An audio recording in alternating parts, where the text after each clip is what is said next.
Protein સાથે સાથે દેશી ફ્લેવર એટલે ચણા ગાંઠિયા ડુંગળીનું શાક. જય શ્રી કૃષ્ણ ફ્રેન્ડ્સ.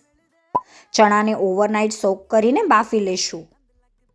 તેલ ગરમ કરવા મૂકીશું ને પછી તેમાં રેગ્યુલર મસાલા રાઈ અને જીરો એડ કરીશું. હવે ઓનિયન એટલે કે કાંદાને મોટા મોટા સુધારી લીધા છે. કાંદાના કટકા એડ કરીશું. કાંદાને એકદમ સરસ સોતે કરી લઈશું.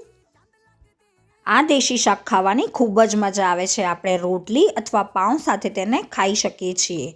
હવે બાફેલા ચણા એડ કરીશું અને રેગ્યુલર મસાલા એડ કરીશું. હળદર, લાલ મરચું અને મીઠું.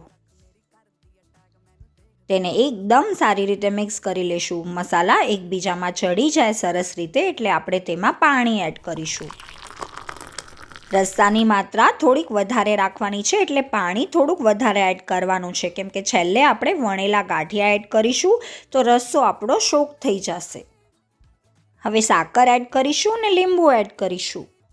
રસાને એકદમ સારો બોઇલ આવી ગયો છે. હવે આપણે વણેલા ગાંઠિયા એડ કર્યા છે. મરી ને હિંગવાળા વણેલા ગાંઠિયા જોરદાર કોમ્બિનેશન છે આ શાકનું. એકવાર પાઉં સાથે જરૂર ટ્રાય કરજો, મજા પડી જશે. એન્જોય.